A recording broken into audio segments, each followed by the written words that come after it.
Okay, thank you guys for joining today's meeting. We're going to talk about how to tackle interviews about Turkish government scholarship. So, how to tackle interviews basically is almost the same everywhere, but there's some specific things to a special interview.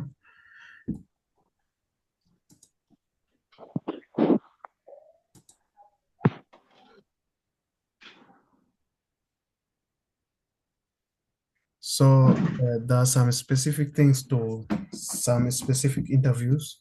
That's why we are here today to hear from our brother, Engineer Abraham Chol Kur, about how to tackle Turkish government scholarship interviews. Uh, we are already time bad, so I would like to welcome Abraham to start sharing the ideas he has before we start asking him the questions.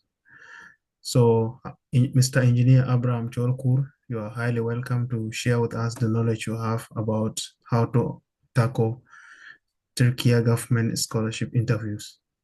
Welcome. Hi everyone. I'm quite sure my voice is clear.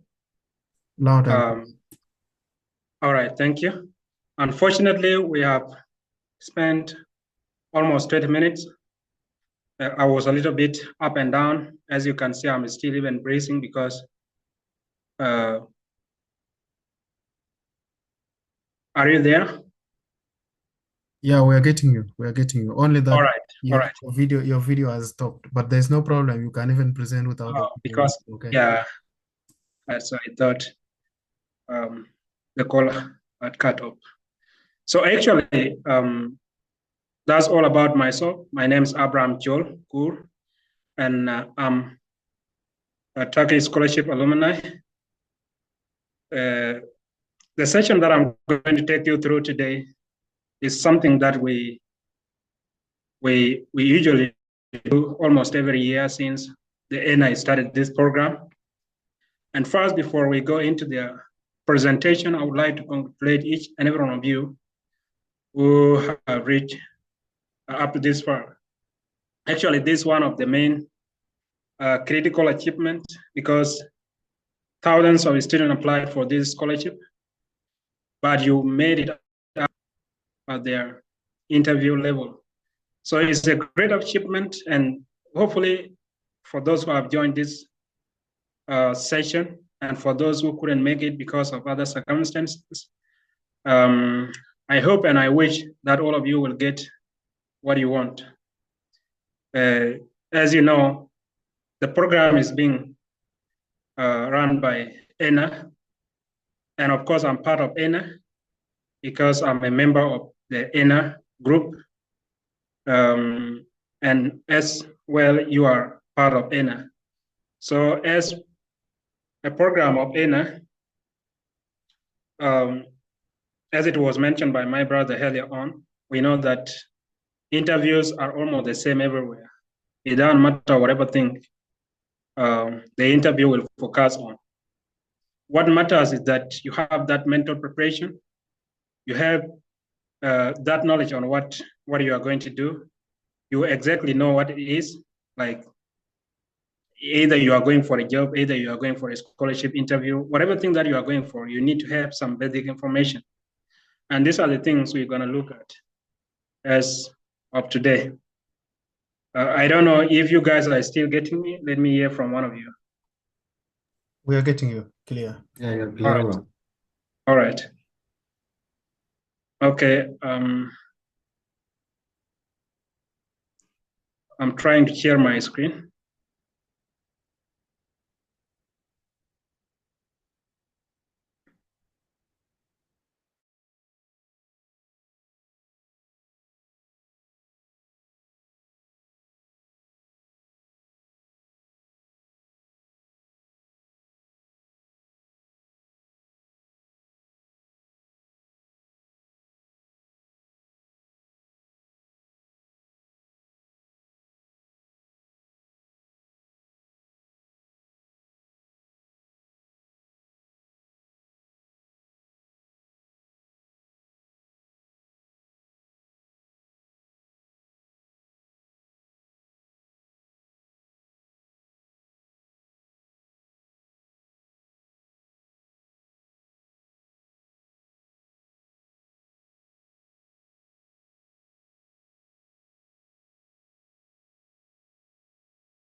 So am I the only person who's not getting, or we are all not getting?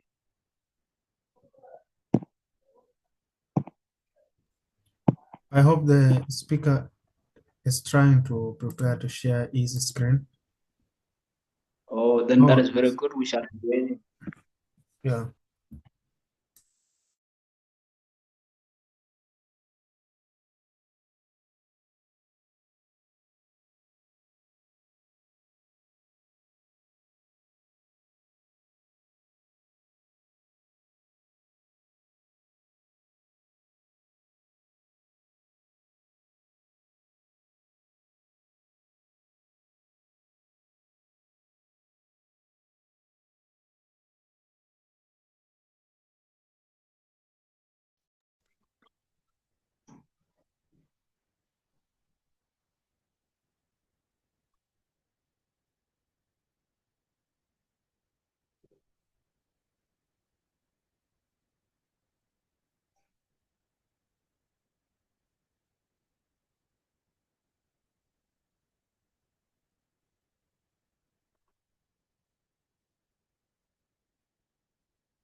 Can you allow me to share my screen?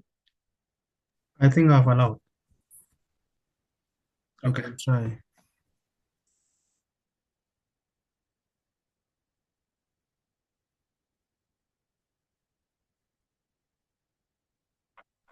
Yeah, we are seeing your screen.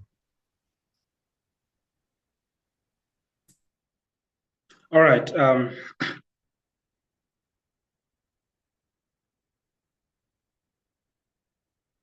Well, as you know, our scholarship interview is mainly for Turkish scholarship. And for those who have won, as I said before, this one is mainly for you. You know, a few years ago, we used to do it some days, mainly a week before the interviews. But because of the conditions, as we just received a notification recently, we couldn't do it some days before the interview. And that's why we are doing it today. It's Friday, and I'm aware that some of you would be going tomorrow for interviews. So it is still of a very great importance, and we need to take notes of some of the few information that I'm going to share here. And as you know, we have an ENA team, of which Nyalo is there, who is also here in Turkey under Turkish scholarship. And we have Jacob Deng as well, the director or the founder of ENA. And he is also knowledgeable when it comes to interviews of different scholarships. So as I will be leading in this presentation, my brothers as well, and maybe if there's another person who is there, will be helping me as well at the end of the session later. So let us go and look into what I have for you tonight. A comprehensive guide to preparing for a Turkish scholarship. So the introduction of this session, as you can see on the screen, is mainly about the essential requirements, the things that you need to do before the interview, during the interview, and at the end of the interview. These are the things that I will be sharing with you. So just expect that you will get some information. For those who have not yet, like those who have not yet received, I don't know, maybe some of you are expecting to receive your invitation and haven't yet received, are here as well as part of this program. And hopefully by next week, according to the information I got, there will be also students or interviewees going for the interviews the other Saturday. So this one is very important for you, and it is not actually late for you. For those who are going to do their interviews tomorrow, it is also not late because it helps you to give you that mental preparation. It is what matters the most, okay? So regardless of the time, you need to be patient, and then you look at what I have, plus what my brothers will also share with you. Here, you can see the part one of our interview presentation session is about preparation, right? I'm one of the people who were far from Juba when I was called for my interview. I was actually in Juba and then I left. I left a day before I received my interview invitation. While I was in Bor, I realized that I had the invitation and I had to travel from Bor to Juba. So I had difficulties together with my colleagues who were in Bor as well, who actually got invited. We had some difficulties, which I'm not going to give you more details, but we had to get some ways to come to Juba. The road was not conducive for us to use. And I myself, I had to travel. I had to cross over the Nile to the other side. And then I took a bus from Gwalior to Juba. That was my own journey. The rest were lucky enough to get flights from Bor to Juba, of which some of them were almost to miss the interviews. But they made it actually the day, just few hours before the interview started. That was also considerable, but it was a bad situation. So if there are those who are going to do the interviews next week, or those who are expecting to be invited, if you are part of this section, please note that if you are far from Juba, you need to prepare yourself on time, at least 5 days before your interviews, and be in Juba on time. This one helped a lot because we know we are South Sudanese and we know every situation that is happening. We do not wait for bad things, but we have to be prepared because anything can happen in South Sudan, right? So roads can be blocked anytime, anything can happen on the way, and it can block you from coming to Juba.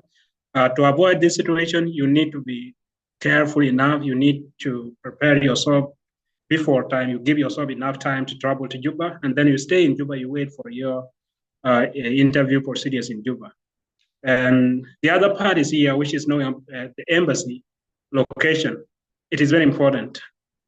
As I know, the location of the embassy has not been changed. And maybe I'm going to share with you, you might have received the invitation letter, or you might have not, because I heard that people were called by the embassy. If that is the case, and then you have not yet known where the embassy is, please, you need to wake up early in the morning. I don't know if there are those who are going to do the interviews early in the morning, but you need to go to the interview at least some hours before time. Why it is very important? You need to acquaint yourself with the surrounding, okay? And you know the situation in Juba, transport is not that effective. Anytime you can be stranded anywhere without getting a bus or a motorbike or a rickshaw to the embassy. And if you don't know where the embassy is located, that's a big problem. So here,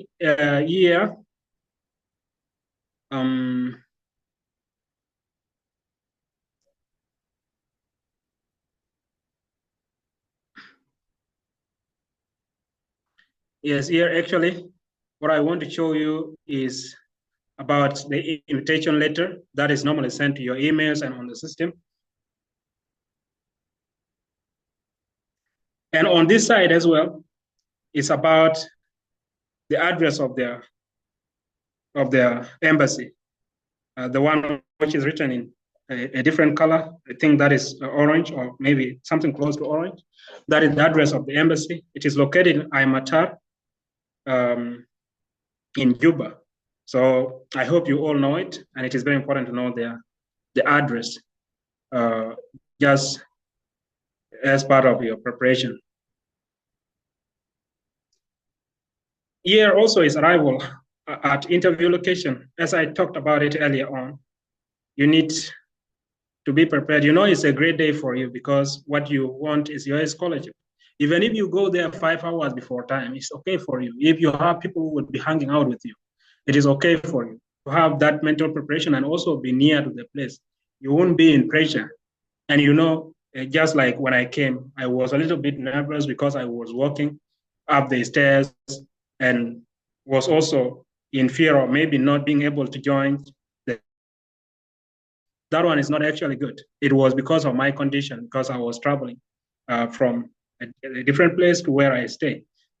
And the time caught me. But I do not expect anything related to that for your case, because you are going for something which is very important for you and it can change your future. So it is part of your preparation And mental preparation is what matters. If you have that mental preparedness, then your scholarship interview will just be running smoothly. Please make sure that you go to the interview location on time. Do not be late. Do not say that I have 3 hours, I have 2 hours, so I will go. No, just be there on time. You can spend 5 hours just doing nothing, as I know. Most of us spend 2 hours watching football matches, of which at the end later, maybe heartbreak due to a loss, or maybe you get nothing. But you can spend 5 hours waiting for your interview, just hanging around with your colleagues. You are already connected.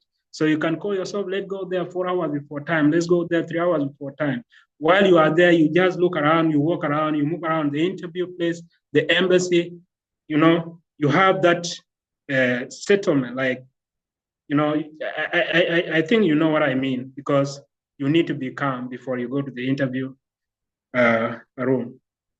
There is also dressing code, which matters the most, as someone who is going for an interview and as a student, there is that code which is needed.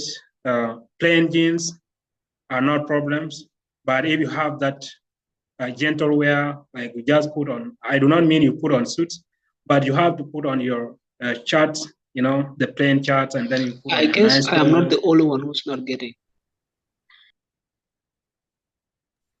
I think Are you all getting the speaker is very clear. Maybe your microphone is having a problem, or the rest of the people, are you getting? Can you please drop one in the chat section if Yeah, you can you also second? like? Can you write Are you one? Yeah, we're getting. All right. Brother, the one who is not getting me, you can try to fix that technical issue. Let us continue with our program. I was on the point of dressing code. As I mentioned earlier, a dressing code differ from a person to a person. But what matters is that you are putting on that the one which is not going to make you look as if you are not just a serious person, right? Just put on your plain jeans if you are someone who wear jeans. If you are someone who wears maybe, let's say, what we call material, those plain trousers. Or another thing, for the case of our girls, they know what is really needed. But I just want to assure you that dressing code is very important, right? And as you go to the room, your appearance is what matters. Once you enter the room, they will first look at you and they are not going to know what you have in your brain. The knowledge you have is not going to be portrayed just through your look. But what they will see is how you present yourself, right? It is very important because it will first catch the attention and they can say something about you just through looking at you and by examining your dressing code. So I'm not going to go deep into it because we know we have our different dressing codes, but make sure that what you are going to wear is something that can reflect you as a good person, not just to give a bad image about yourself, right? So be careful. Turkish scholarship, mainly, I didn't talk about it, but the main purpose of giving this scholarship, if some of you make research about Turkish scholarship, you will be surprised and you will be asking yourself, why are these people giving out these scholarships? Because they are receiving thousands of students across the world. Like they are receiving everywhere. Even if you are from USA and you are willing to study in Turkey, you can apply for this scholarship. And why are they doing that? What is their benefit? Well, this question, most of the students, even those who are alumni, those who graduated here in Turkey, do not give appropriate answers. But the answer is what they want from you is to be an ambassador of Turkey when it comes to exchanging cultures. It's one of the reasons why they take people. You come to Turkey and you do something, and then at the end of your program later, you will be able to do something for your country, for your continent, and for the world, right? And when you are heard, like when you are someone doing great things in your location or in your country, then Turkish scholarship will always, or Turkey will always be part of your history, right? Because people will be looking, where did he study from? Yeah, he graduated from this university in Turkey. He was under Turkish scholarship. This is what they want. So expect that they want the best student in any field, in any way. if you are a great leader, these are the people they want. Remember, leaders are not politicians. I'm not talking about politics. When I talk of leaders, leaders are different from politicians, right? You can be a leader in your engineering department. You can be a leader as an entrepreneur. You can be a leader as a politician, right? So you need to be a good leader. And a good leader has to present himself in a very unique way, a way that can portray him or her as a good leader. Now, let me go to the last part under this section, which is preparation for oral and quantitative test. Here, yeah, I know it is late. We are doing it now, and tomorrow you guys are going for interviews. Maybe there are those who will be doing the interviews by next weekend. This one will be very important for them. And when we talk of preparation for oral and quantitative test, the oral test is what you guys will be doing. A quantitative test, I'm not aware whether you will be doing it. I will hear from you later. It would be very good to hear from you. But when we talk of oral test or oral interview, it's just like the one that I'm going to take you through, okay? Because the part that I'm going to do has no quantitative test. It is mainly about qualitative aspect, right? So you need to be prepared, and you have already started it. Joining this presentation, being part of this presentation shows that you are a great person. You are one of the people. You have the quality that Turkish scholarship team won from their students, right? You have already started preparing yourself to win the scholarship. So this is part of preparation for oral interview, right? So let us continue still under the preparation part, which is understanding the scholarship criteria. This one is very important. We have the websites. We have everything actually on the internet, but getting those things is very important. I know that internet is also a very big issue in South Sudan, but when time comes, a very critical time like this, you need to take your time. You need to spend as well, buy yourself MBs, make some research, because what I'm doing here is not actually the full thing that you will get, but I'm giving you some guidelines on how you should get information before you go for the interview, what you should do, right? So this one is very important. You need to know the criteria. You need to understand what they actually want from you. Some of you already filled in the information when you guys were applying for the scholarships, but if someone applied on your behalf, you have that copy, right? You pass through the copy, you try to understand everything which is there on that PDF copy, and be knowledgeable about what you did. For example, when it comes to universities, those that you filled in during the application time, those ones are very important because it shows your seriousness. They will ask you, what was your first department that you applied for? That question is obvious. They can ask you that question. But if you do not have information or answer to give, that one maybe it's not a big issue, but it can make you nervous, right? So you need to know everything, almost everything that is on that form. You need to pass through that letter, the letter that you wrote, or maybe your colleague wrote on your behalf. These are the things that you need to do. There are also some academic qualifications. Maybe you have some academic qualifications. For example, those who became top students countrywide in the state level. And also another part, maybe you have language proficiency documents, specific prerequisites. I don't know, like there are not actually those specific requirements, but in case they are there, you need to have them, right? Here is researching the interview process, which I just mentioned earlier on. You need to make more research on the scholarship process, the interview process, and this is part of it. What I'm taking you through. Maybe later at the end, I will have to download the PDF. I will have to change this presentation into PDF and share it on the group, so such that you guys can look into it, right? Here is practicing common interview questions.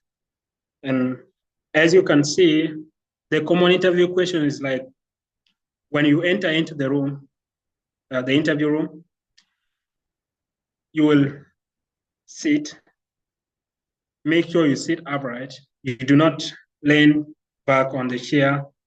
You just sit upright and be serious.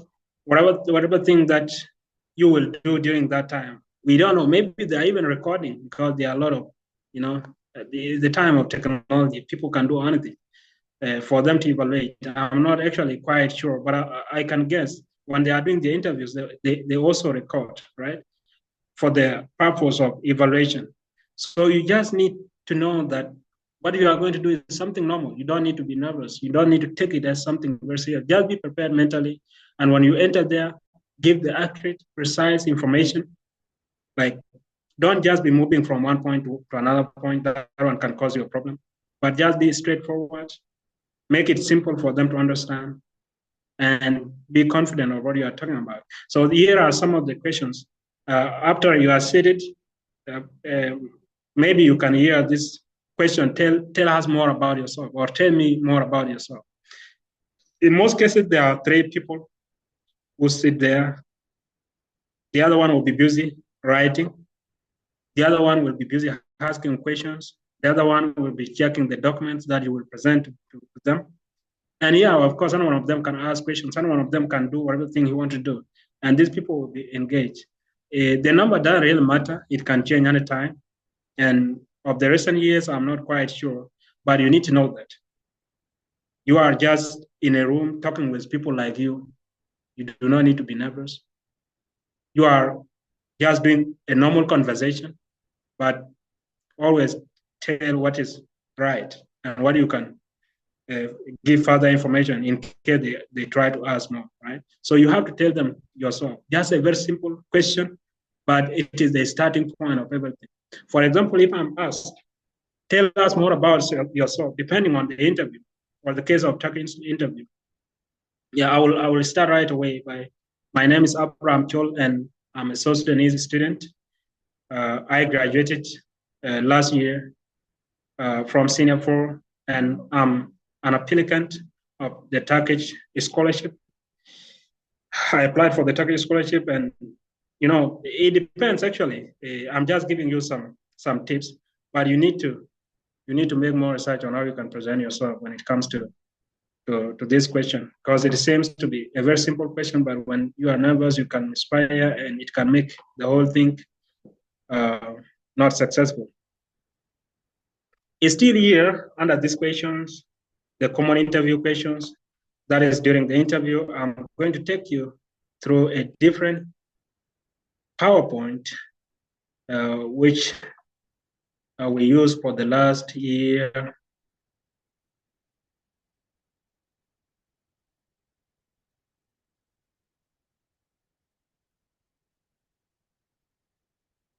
Yes, I'm going to take you.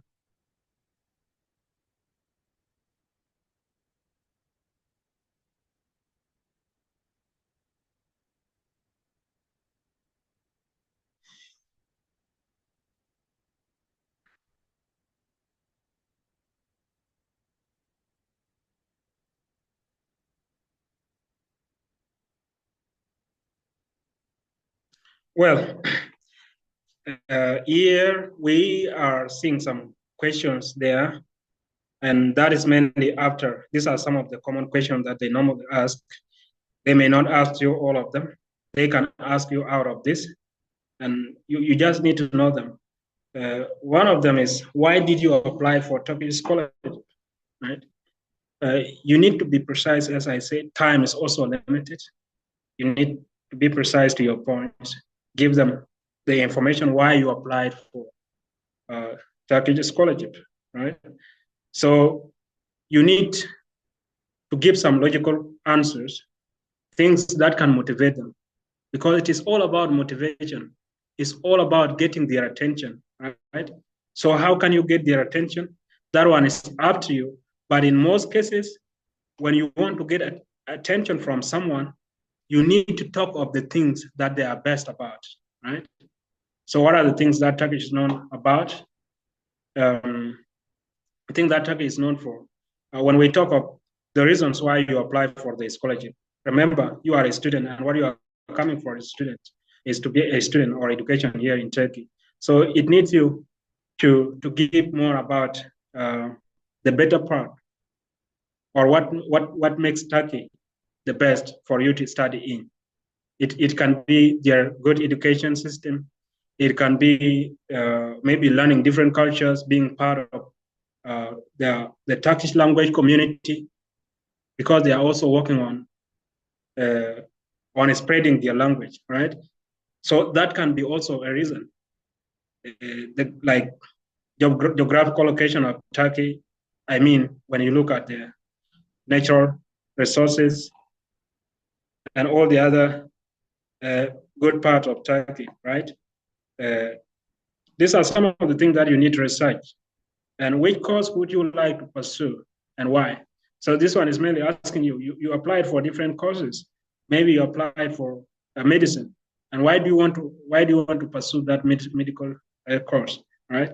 You need to give some precise examples. Maybe if you have a very short and interesting reason, then that one you can give, because your aim is to catch the attention, right? So what do you know about Turkey? They can ask you this one. It's a vast question, but you just need to be precise. You give what you know, not everything that you are going to give, because this one, what do you know about Turkey? If you are to write a book, you can write books, not even a single book, right? But you just need to give something very precise that you want to give them at that particular time. Here is about academic knowledge and career. And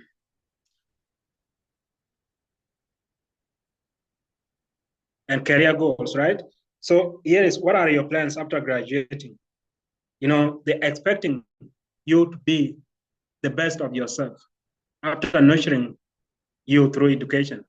So they're expecting to see you as someone who is, achieving great things in future after your graduation. So what are your expectations? What are your plans after graduating? What are you going to do? Right? So of course, as just like another scholarship in the world, the countries or the government or the bodies which give scholarships expect the alumni to get back to their countries after graduating. Why? Because they want those alumni to go and work in their countries, impact the economy, impact the development of those countries, and make their program be known, or their countries, right? Because this one are funded by their countries. That's why Turkey is giving scholarships. It's part of their promotion and it's part of their international relationship with other countries, right? So what are your plans after graduating? You need to include that. Like you must have a plan. You get back to your country, and what are you going to do? Something related to your career. How is it going to impact the economy? How is it going to impact the growth and development of the country? How is it going to impact the generation, the society? You need to have those societal goals related to your career. This one are very important. Let me take you through another question, which is academically, what makes you different from other candidates? This one is one of the questions which might be asked. What makes you different from other candidates? This one, it actually depends on you, but if I'm the one to answer this question, what I can give is, I am the one who trusts myself. I know I can make the best out of myself if I'm supported. But without that support, I can't make anything, right? So I'm quite sure when I get this scholarship in this area of my career, I'm going to change this, and this one can make me different from other people. Just a very simple example. You may have something better than this, right? So I'm quite sure it is very clear. How will your career contribute to South Sudan national building plan?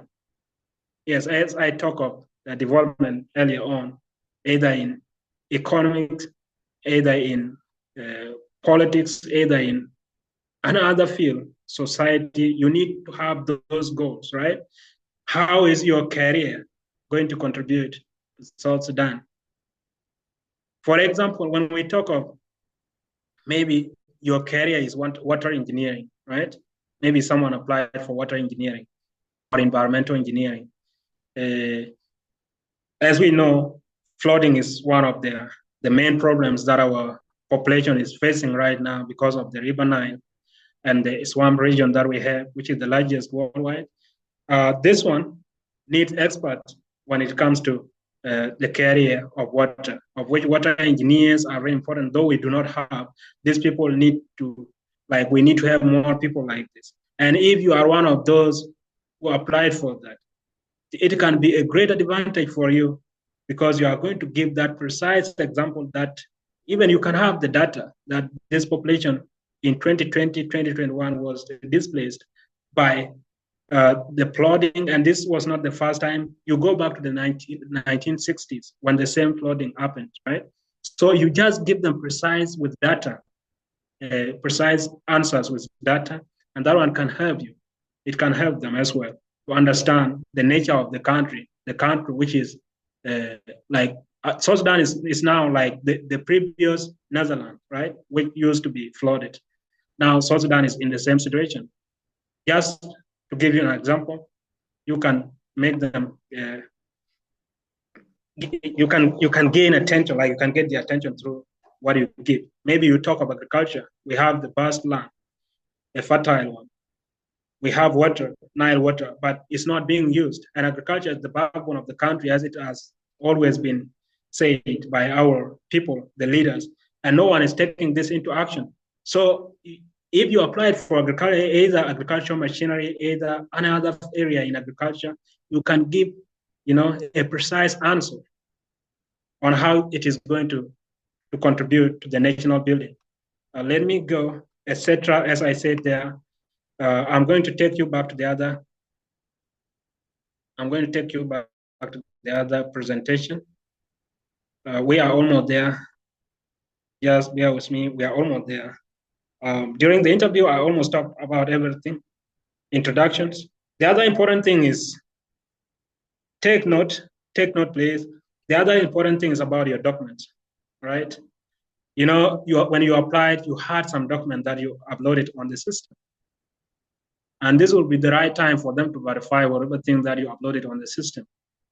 You need to have everything with you. You need to arrange them in a way that when you are asked that bring your senior form certificate, you will be able to take it exactly from where you put it into. You need to have that specific arrangement. There's no specific arrangement that I can give you right now. It actually depends on what you can understand the best. You need to arrange them in a very way when you are asked, you will be able to give your document as quick as possible, right? It shows your seriousness. But the main important thing here is that do not forget any document at home. Either your national ID, if you use it during your application time, or your passport, or senior force certificate, your transcript, your whatever document, primary A document, whatever document, even when you have if you have your how do you call it, the reference letters, all the documents that you uploaded on the system, you need to come with them, put them in a very good pattern that you can be able to remember. When you are asked, you just remove it and you give it, right? This is very important. As soon as we finish this session, go look for your document, put them in one place, make sure that you check them. When you wake up in the morning, check them, that you have them, verify that you have all your documents, such that you should not forget any of them, right? I think that point is clear. Candidate motivation, as I talked about it, academic knowledge and career goals, as I talked about the question, this is just a summary, ending and candidates question, right? Ending and candidates questions, I will talk about it at the end. Here is communicating personal goals and aspirations, as we talked about in the other slide. Highlighting academic and extracurricular achievements. For example, there are those of you, as part of the question which was asked earlier on, the one that I read here on the screen, what makes you different from other candidates? Some of you might have had some extracurricular or maybe some academic achievement. For example, you were the best, you were one of the top students countrywide. That one can be a good achievement. If you have a document to prove that, you can also present it to them. And maybe at the school level, or maybe at the state level, at the county level, at any level, you have that document that makes you an extraordinary a student in your class, you can give it to them. it can count a lot, right?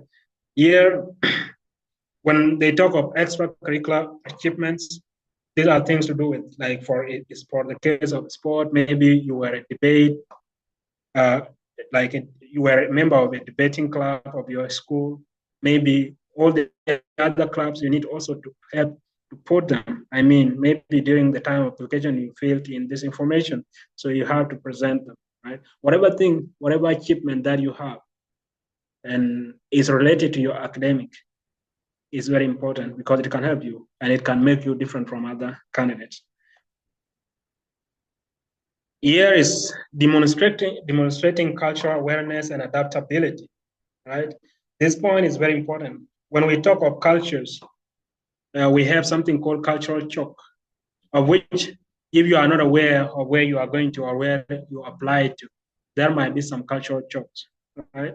But if you are well informed about the cultures in those areas, it can be okay with you.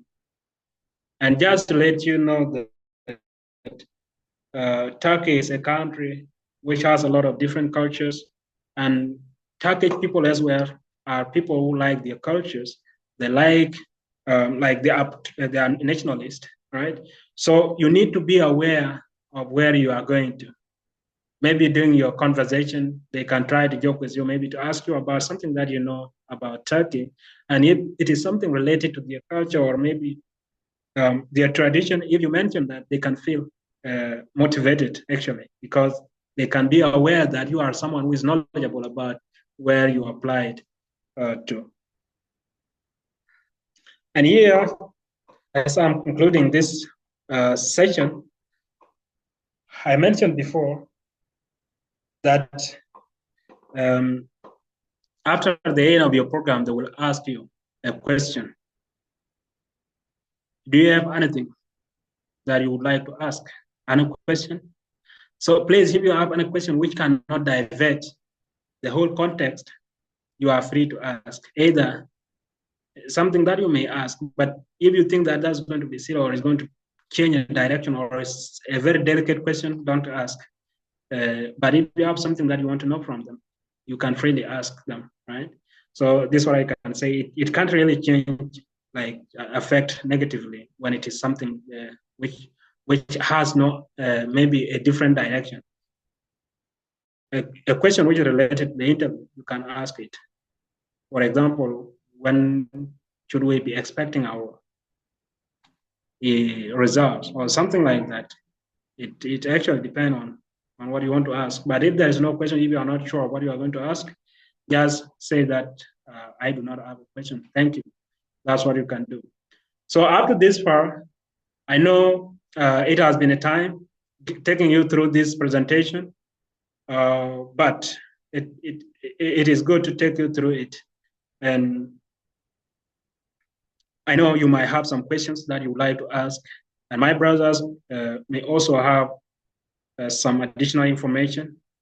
So this is the right time for you, and I will have to, maybe I will come back later when I'm giving some answers for some questions. That's when I will have to say my final remark. But for now, I would like to allow my brother, Nyalwa, to take over and take us through the next part. So Nyal, you are welcome. Okay, thank you so much, Engineer Abraham Chol Kur, for the wonderful knowledge that you have given us. We don't really have enough words to appreciate you for the work you have done. Now, ladies and gentlemen, it's time for the questions. Before we call Abraham back to answer our questions, please, if you have a question or something that you need to add, you can raise up your hand and I will give you the chance to talk. This is the last chance for you guys to prepare, so don't leave anything that you feel like you should know. You can ask, then we discuss together. So if you have a question, you can raise your hand. There's that kind of react. You can click on it and you will find a section where you can raise your hand. Okay, let me start with Daniel Biar. Daniel Biar, you can unmute yourself and and ask the question. Hello, I hope you are getting me right. Yeah, loud and clear. Okay, I have three questions. The first one goes like this. There are some of us who have some other documents which we did not upload. Like I did not upload my primary living document. Should I also take it along? Yet I did not upload it, or I should leave behind those documents which I did not upload. I should leave them without taking those documents. That's the first question. Should I ask them all at once, or I will be asking as you answer?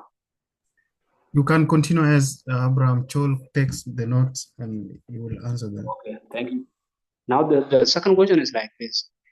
Uh, for my case, I have some other documents which have been printed like in hard copies, hard papers.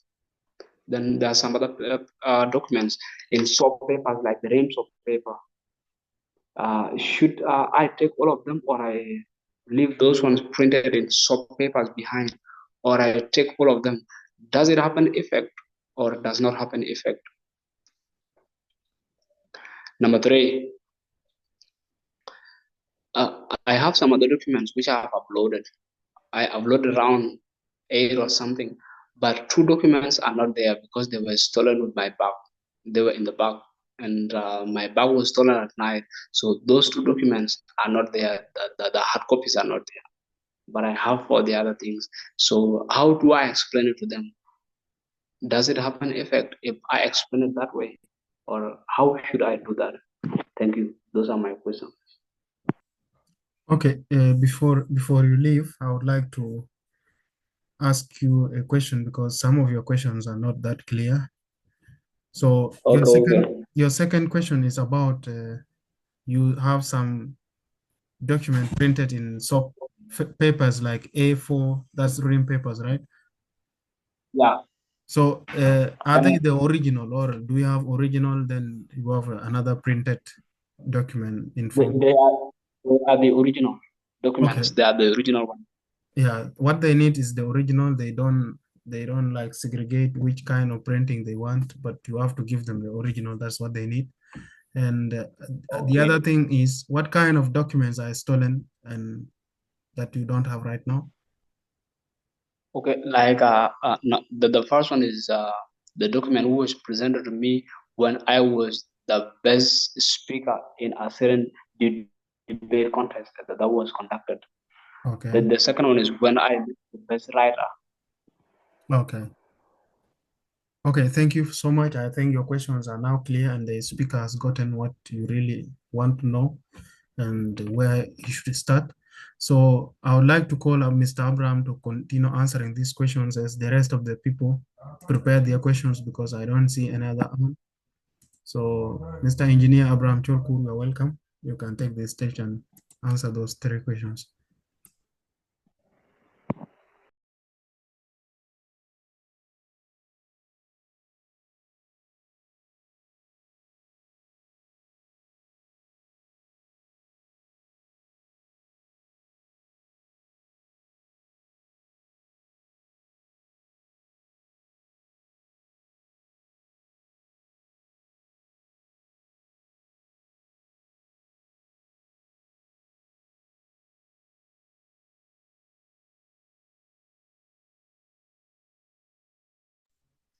Okay, sorry guys, we lost the speaker. I think he's having problem with the network. Uh, but to take you through uh, one of your questions as we wait for the main speaker. So what they focus on are your main documents. That is your passport, your S4 certificate. It should be authenticated.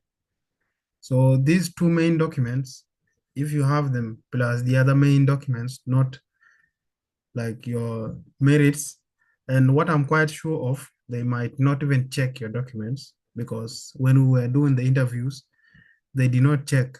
They did not check all our documents. They just asked us to come with them. We went there and they did not check them. So there's a chance they will not even check. But if they ask you, they will ask the main documents, not all of them, because they will say, "Can you please present your passport? Can you please present your S4 certificate? And they will be asking them like that. So, Mr. Abraham, since you are back, I don't know if you have noted down the questions of our brother Biar.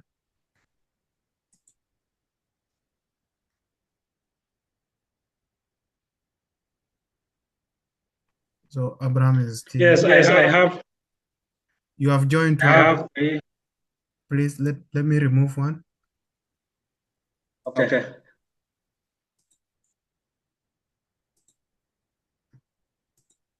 Now you can continue. Yeah, I have three questions here. I don't know. I was off the session, so I don't know if there's someone who Yeah, asked those other. are the three questions he asked. Biar. Okay. Yeah. Yeah. Thank you, Brother Biar. I have your three questions here. The first one was talking about the documents that you did not upload on the system. Should I take them along with me? So this question, actually, as I mentioned earlier on, you are free to go there with your bag, right? You may have that special bag for the documents if you have it. If you do not have it, you also have your bag, which you will have to leave maybe somewhere, but your envelope will go there with you, right? So what you need to do is have all your documents where you think are necessary, though you did not upload them, in case they just ask you, right? But you need to know that the document you uploaded on the system are on this site, and these are those that I did not upload, right? So when they ask, you give them. And if they ask that specific document, where is this document? Then you will also be able to give it. For example, you gave an example of the document that you did not give did not upload during the system application, which is a primary document. So they may ask you about your primary document while there. Just know that they also learn during the interview. Someone may come before you and present the document. Maybe your primary document is among his documents. Okay. Then when you come, they may ask you, where is this document? Right? So then you will be able to give them, regardless of whether you upload it on the system or not, because it's very important, primary aid document, right? So just take it with you, but have a different site. For the case of primary document, I cannot say that do not give them. When you are giving your document for verification, give it to them as well. It's very essential because it's even there on the system. The system just allow you to continue with. All right. Yeah, thank you. I will answer that question. So that is it. Take your primary document with you. Give it to them as well with the other important document. The other document that you did not talk about, I don't know what they are, but you also need to have them on the other side if you know that they are very important and the academic document in case they ask you. The second question was about soft papers or hard papers, right? I think you mean when you talk of hard papers, those papers the papers which are used for the document, like your primary 8 document, senior 4 document, those which are harder than the other one, right? And the soft papers, maybe the normal adult chain, A4 document that are usually used, right? So just take them, they are all document. It doesn't matter either this one is soft or this one is hard. It's not matter. What matters is that they are relevant document. If it is irrelevant with what you are doing, then there's no need for you to take it there. That's what I can give as well. So for the last question, which I have recorded here, is about the document that you uploaded. And as we are talking, or during the time of the interview, you won't be able to present it to the interview team, right? That one is not actually a problem. You have to give them what you have. If they ask you that specific document, then that's when you will be able to answer that question. So you need to be prepared mentally as well. When you go there, in case they ask you that specific document, you will be able to defend yourself. Why is it not with you? But you are not supposed to be the one to start that I do not have this document, right? I don't know which document they are, But if they are important document, you need to be prepared enough because there are some important documents. For example, when it comes to your senior 4 certificate, it's very important, right? All the other documents, there are some other documents which are very important. So it actually depends on that. Now, this is the last question, and I think I have answered you. If there is something which I haven't answered before I go to the other questions, I can see there are those who have written or sent some questions on the inbox, I mean the comment section. So if you are satisfied with what I gave, just let me know, my brother, BR, and maybe the rest who were expecting me to answer these questions as well. Yeah, BR has already written his comment on the comment section that his questions are answered well. So he's All right. okay with the questions. Then I have a request. There is a friend, our brother or a sister written as Zoom user. I would like to request you to change your name to your real name, if possible. And if it is hard or you have difficulties with it, then you can drop your name on the comment section and I will do that one for you. It's important. Thanks. Yeah, Zoom user. Yeah, you can The continue. one whose name is written as Zoom user. Zoom user. Yeah, you can continue. You can do that. Continue. Yeah. I'm continuing with the questions. Here is our sister who asked about the quantitative test. So her question is, what is quantitative test all about? That is a question from our sister Amach. And as I talked about it earlier on, we have qualitative and quantitative exams, right? From quality and from quantity, right? When we talk of quantity, is something that can be like that can be represented in numbers, right? So quantitative test is mainly about numbers. When they talk of quantity, they talk of logical questions, which requires numbers. They talk about mathematics, right? Anything that requires calculation is called quantitative. Some of you might have done chemistry in your high school, mainly in senior 2, senior 3, and also in senior 4. There is that part which is called quantitative analysis, okay?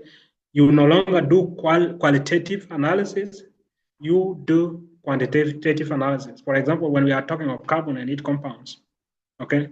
There are that sections or that parts of the topic which mainly focus on qualitative, right? You do qualitative analysis. And there is that part which talked about quantitative. So when it talks about quantitative, it's talking about numbers, right? The part of more concept, which is mainly about calculation.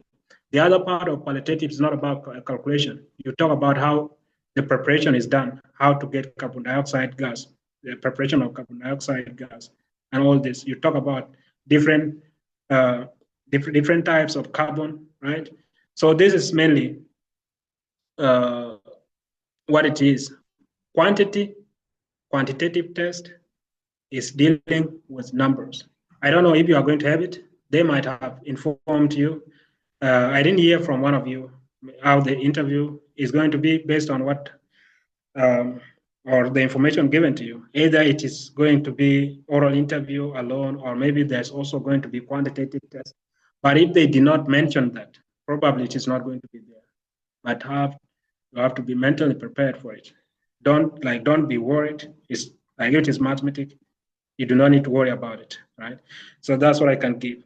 I will have to also know it from you later, our sister Much, if you are satisfied with the answer that I give, and maybe if someone is still not satisfied with what quantitative test is, you can also let me know. But it all deals with numbers. That's it. Does the interviewer ask for your whole file or a specific document? That is a question from our brother Thik Madut. Yeah, thank you, Thik, for that question. Actually, when they ask you about your document, they do not ask the whole file, right? They ask you to remove your documents and present them to them, right? They're expecting you to give them, right? So what do? You remove your document, make sure you do not give more than required. You do not give something which is not required. You give them exactly what they need. And how do you know what they need? What you filled in the system when you were applying, those are the documents needed. Maybe if it is something very essential, something to do with your academic life, you can also give it to them because it makes you different from other candidates, right? That is it. So that is how they ask. You do not need to give them the whole file. You remove your documents in a very nice, organized way, and then you give them to the interviewers. Thanks. That is from Daniel Biar Thon. Thanks. My questions have all been answered. Okay. He's the one who asked the 3 questions that I answered earlier on. Yeah, here is more explanation. They have told us to come with a pencil and an eraser. Would you please tell us more about it and what to do with a pencil instead of a pen, such that we get prepared for anything, be it drawing or calculation? Now, before I go, yeah, our sister, Amach, is also satisfied with the answer. That is great. Here is a very nice part. I did not have information about it, but now we can talk about this part of quantitative test. Definitely, you are going to have a very short exam. I can call it a quiz, right? And it is 90% going to be, like, I'm talking about expectation. Mr. Abraham, before you continue, the last time, like in 2021 until now, so they have been sending that message, but they don't actually do the exams. When we went for the interviews in 2021, we were sent that message, and we went for the interview, but there was no exams, like written exam. So I happened to ask, like, we were asked to come with a pencil and eraser. Does it mean there will be a second interview after this that will involve writing some things? Then they said that this email was sent to everyone, and for South Sudan, it is not there. There's no written exam. That's what they told me. And until now, they have not done it again. I don't know if there will be a change for you. You can prepare, or yeah, it might not be there. So because it has not been there for like 4 years now. Thanks. Thank you so much, Niall, for that insightful information. Actually, that is what it is. When they send invitation message, it's just your name, which is mainly like the system is the one sending for those who have been selected, and it just change, like it just places your name there, and you receive your email, right? And that's how it is programmed, and it's mainly sent to those, even those who are not South Sudanese, those who were accepted in different part of the world. I remember in 2019, they did both oral and quantitative test, right? And then after that, I'm not sure whether they had exams. Also, as we are talking, Niall just highlighted it before, probably you are not going to have a quantitative test, but just go with those which are mentioned. My brother talked of why they're asked about pencil and not pens. Here in Turkey, even for us who we studied here, our exams, we used to go to exams with only pencil. You can go with your pen just for you to sign the document showing that you attended the exam. But when you are writing your exam paper, you write using a pencil, right? Such that you are able to erase in case you make a mistake. You just need to make your work neat and smart, right? So that's why they do not need pens, they need pencil. So for quantitative test, that's why they request you to go with pencil. You need to also be prepared for them. We do not know what is going to happen, but that is the information which was given by my brother Nia. let's just hope that you are not going to have quantitative exam. But in case you get it, be prepared for it. From now, you need to be prepared for it. Get yourself a pencil, an eraser, and then you go with them, right? So that's what I can give. Is there another question which I have to answer?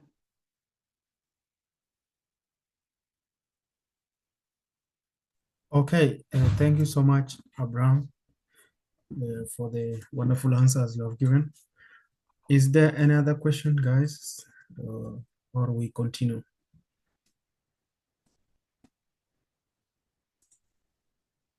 Okay, nobody has raised his hands or her hand. So I hope all the questions are answered and we are ready to go for the interviews tomorrow and tackle it. So guys, one There person. is Joseph Lake. Joseph Yeah. Lake is there. Okay, Joseph Lake, you can continue. Ask your question.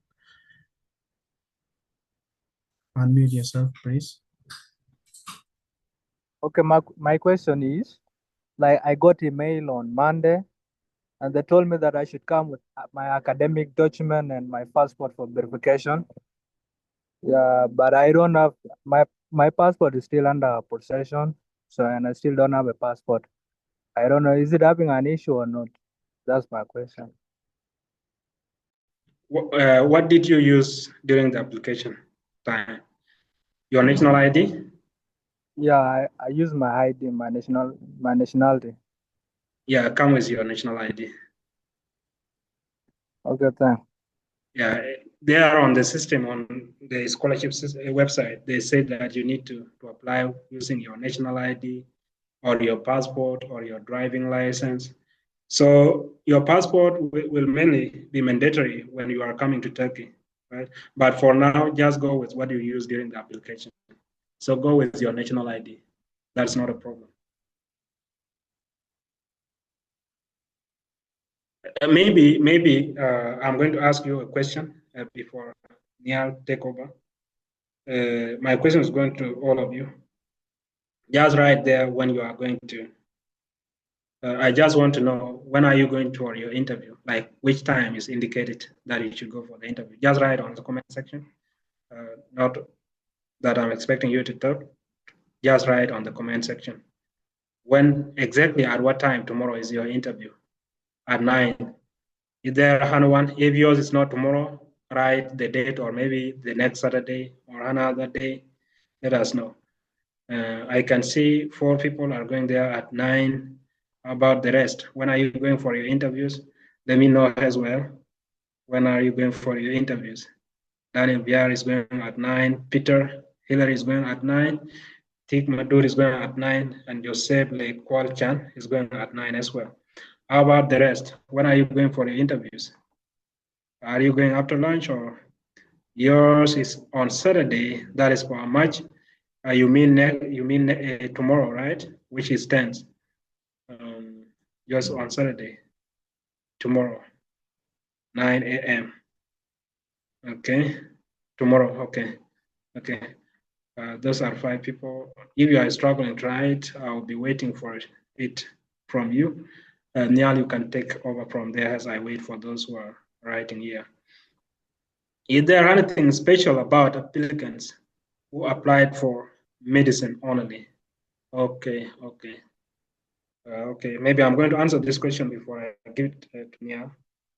Is there anything special about applicants who applied for medicine only? Yeah, I can say there's something very special for them. Those who applied for medicine and pharmacy. The other thing is there's also another medical course. I don't remember very well, but is it veterinary medicine or is it dentistry? I don't remember very well, but I'm quite sure pharmacy and medicine, there is something very, very special about them, and that is your percentage, your grade. You should have at least 90% overall grade should be at least 90% for you to be given medicine. That is according to the system of YTB or Turkish scholarship. So that one is something special that I can say about medicine. I don't know if there is another thing special about it, But that is mainly what is special. They did not mention anything, any restriction or maybe any requirement to do with biology, to do with chemistry, the essential requirement for chemistry. Here also for engineering, there is nothing much special about it. Just need you to be someone who studied sciences. And maybe when they are comparing and when they are evaluating, they need to look, they should also look, I don't know, but they do look at your results, right? And see the core subject, because in every department there are those core subjects. For example, me, I studied mechanical engineering, and when it comes to mechanical engineering, mathematics, which is very important for any engineering department, and physics as well are very important, plus chemistry. So biology actually cannot, even if I get, maybe let me say, even if I get 0 in biology, and according to the system also then I can pass with the rest of the subject. It can affect my studies, or it can affect the result, the outcome of my interview, because it's not that important for mechanical engineers, right? So I can say those are the only important thing. You need to be someone who is good at numbers, good at sciences, I mean the STEM courses, right? That is it. Niall, you can take over. I think I have no another question to answer. Is it a must? Is it a must for science students to be taught in Turkish? Well,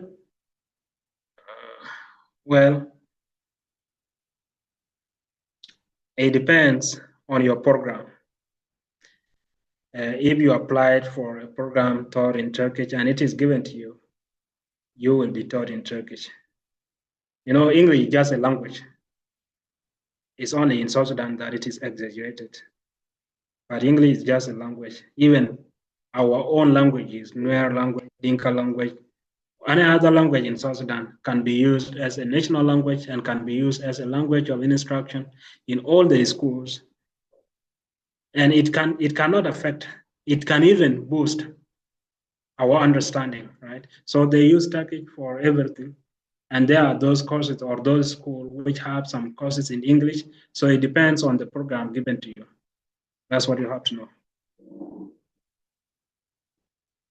Yeah, Niall, I'm still receiving some information here. According to the new system, the percentage is not reflected in the National Certificate of Secondary Education.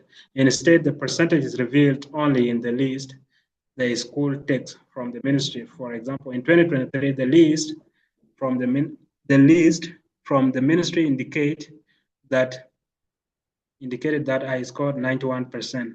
But after getting the certificate, the percentage was not indicated, but it was in points. I 11.06 and get IA minus.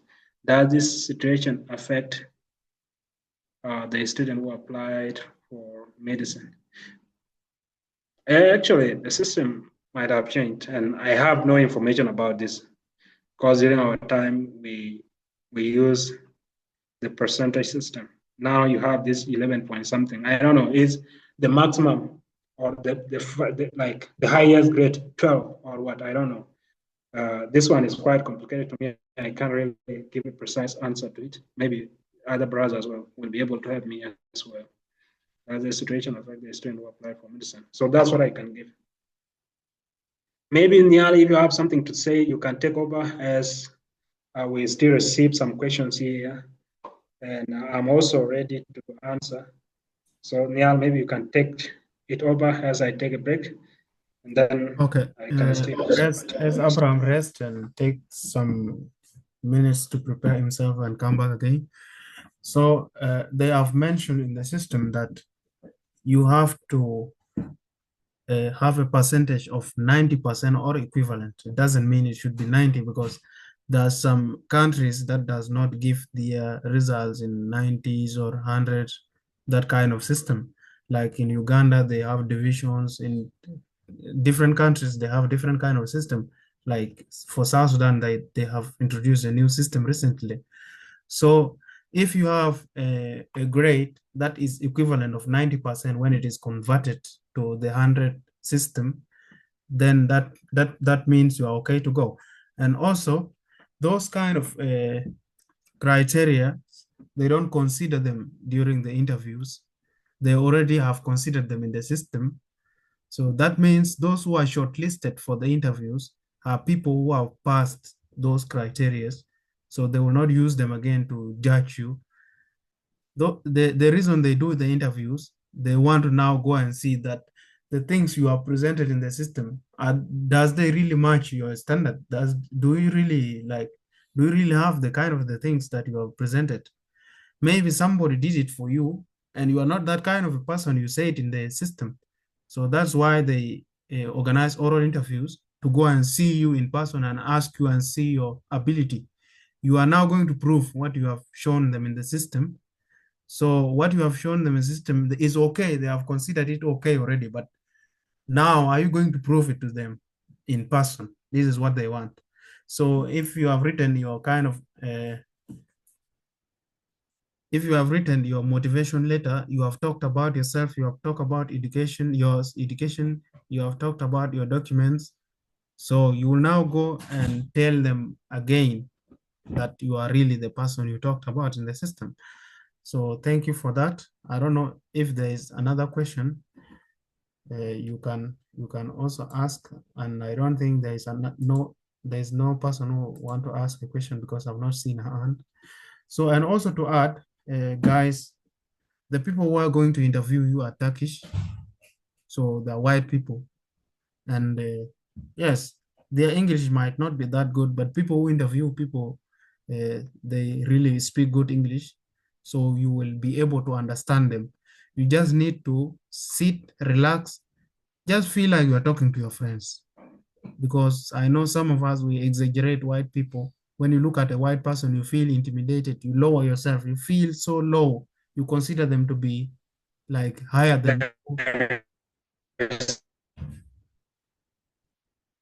Is there a problem?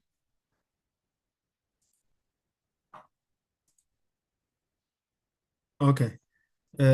So when you are talking to a white person, we understand it might be a first time for some of us to talk to white people. So you might panic, it's normal, but I'm asking you, these people, they are not going to harm you. You are just going to say what you have. So relax, rest, let them ask you a question. Just feel like you are talking to your normal friends. When they ask you a question, please answer it. Don't feel like there is an exact answer that they need from you. What they need from you is to see your confidence. Are you confident enough? Like, for example, if they ask me, uh, what do you know about Turkey? Okay, just say what you know about Turkey, and I'm encouraging you to research now some small things about Turkey in case they ask you that question. Also, there are people who have applied for some courses, like you have applied for computer science. They might ask you like, what is computer science? If they ask you that question with the mentality of a student, you may feel like you have to give the real definition, which is not the case. Just avoid saying I don't know. If they ask you what is computer science, you please make some sentences and relate them to a computer.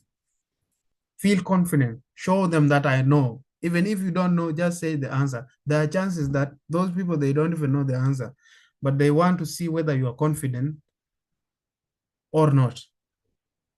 So this is the advice that I will give you. And after your interview, they will ask you whether you have a question or not. Please prepare a small question that you ask them. And like, for example, they ask you to come with a pen or a paper, a pencil. You ask them, like, why do you ask us to come with a pen? Is there going to be an exam or not? And you can like find a question to ask. It is not hard to find a question to ask. And also, there are going to be like 3, 4, or 2 people interviewing you, and they may trick you. One person may ask a question, then before you even answer that person, the other person will also ask the question. So don't let them confuse you. If they do that, they're trying to trick you and see if you are a person who can focus. So just relax. If one person asks the question and the other person asks also, just keep the questions in mind and answer the person who asked first, and then answer the second person again. So it's normal. They will try to, like, it's a kind of a challenge. They will try to challenge you and see whether you will panic or not. Because if you panic, that means you are not a good student and you are not focusing. So, and I hope you will tackle that one very well. It is not hard. It is very easy. Let me tell you guys, if we can manage it, then that means you can also manage it. So from here, Abraham, we lost Abraham because of network or something. I'll also ask you if you have something to add. Not like, even if it is not a question, you can talk, say something about the session and how you feel now after the session, and we see, maybe we can end from there. Is there a person who want to say something? Yeah, Daniel, if you have something to say, then you can continue.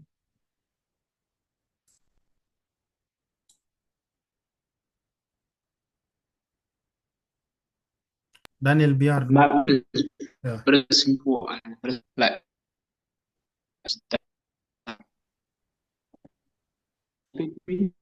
Sorry, we're not getting you well. hello.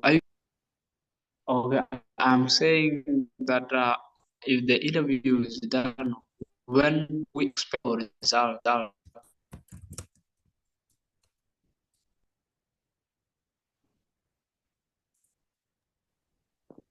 hello. Yeah, I'm getting you.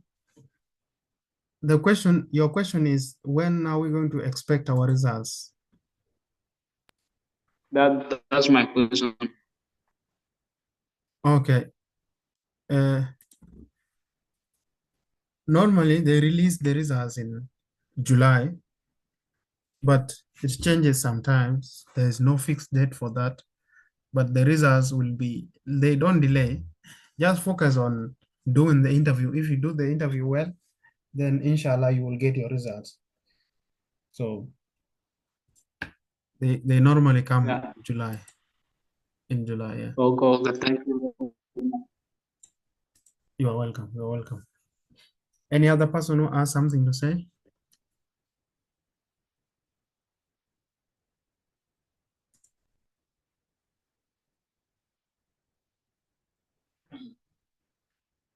Jacob Dengbol, are you there?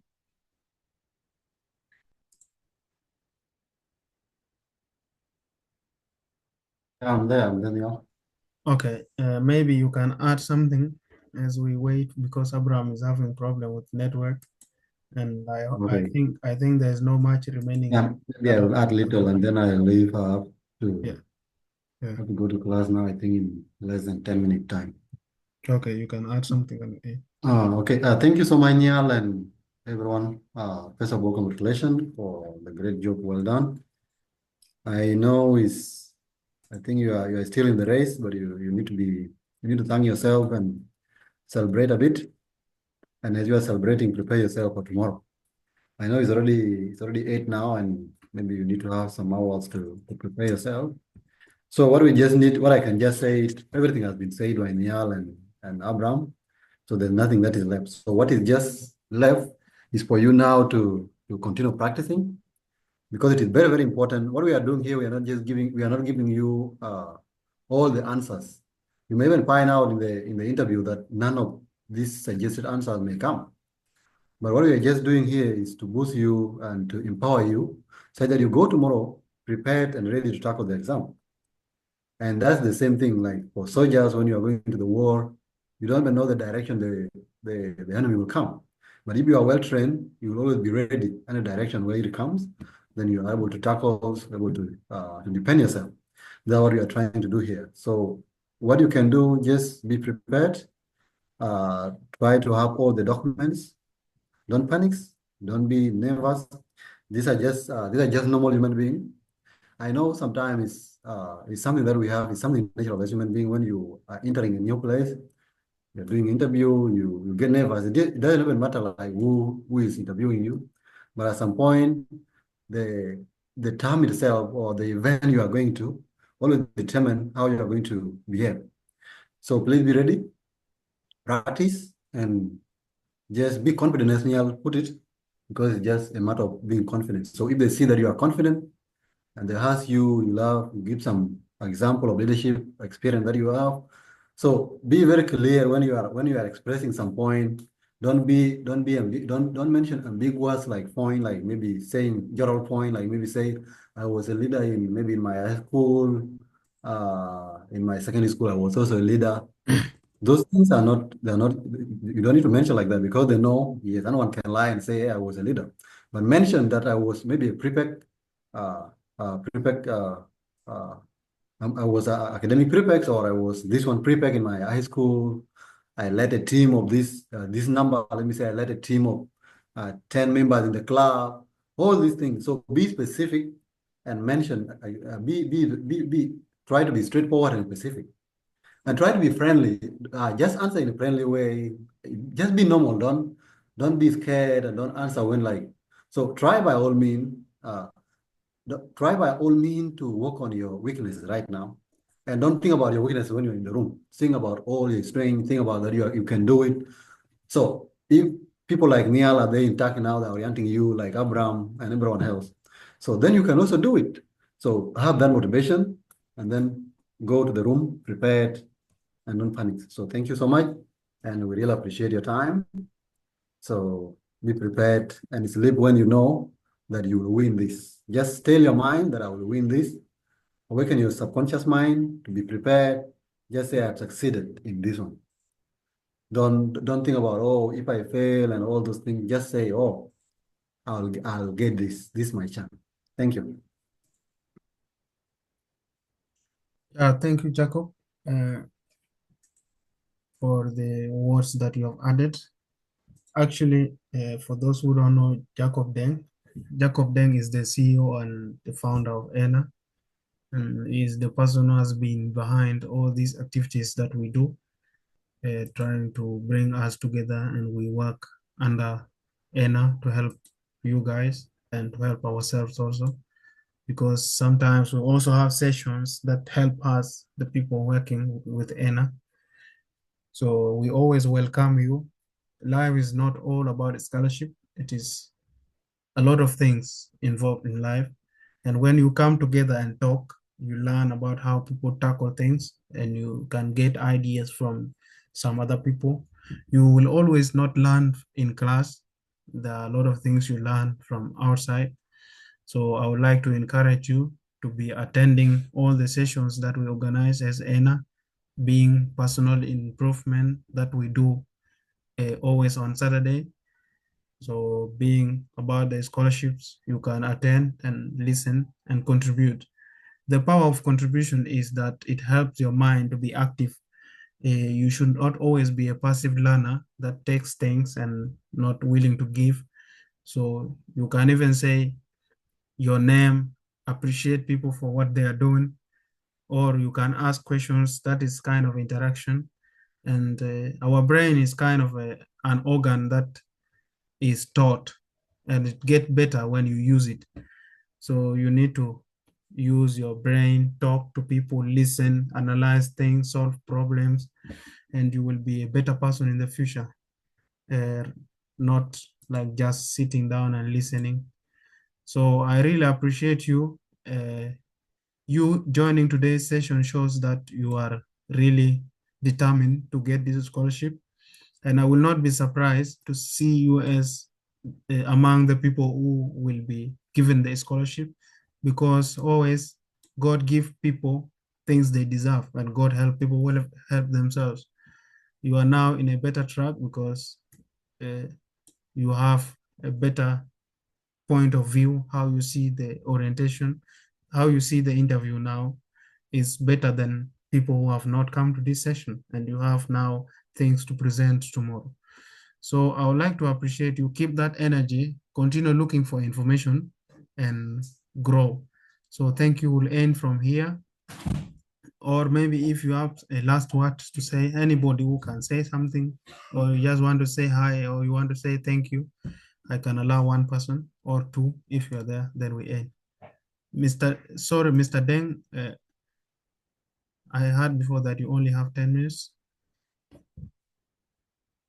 Guys, is there a person to like have 30 seconds to say something or not, then we can end.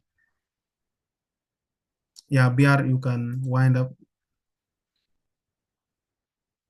Daniel BR. Okay, thank you very much for this opportunity. I would like to give all of you thanks for the time that you've given. Time is not useless. You people had a lot of things that you were supposed to go on, but sacrifice this time and us. So thank you very much for that. We which if we are awarded the opportunity, then we will also help the other colleagues just like you have helped us. So thank you very much. May God bless you. Keep up doing great work, and the Lord will give you your reward. Thank you. Okay, thank you so much, Daniel BR. We have received your message with appreciation. So guys, I think there's no person who want to add something again. I would like to wish you success. Go tomorrow and kill it. It's not hard. You will just do it. You have all the energy to do it. So thank you. Bye.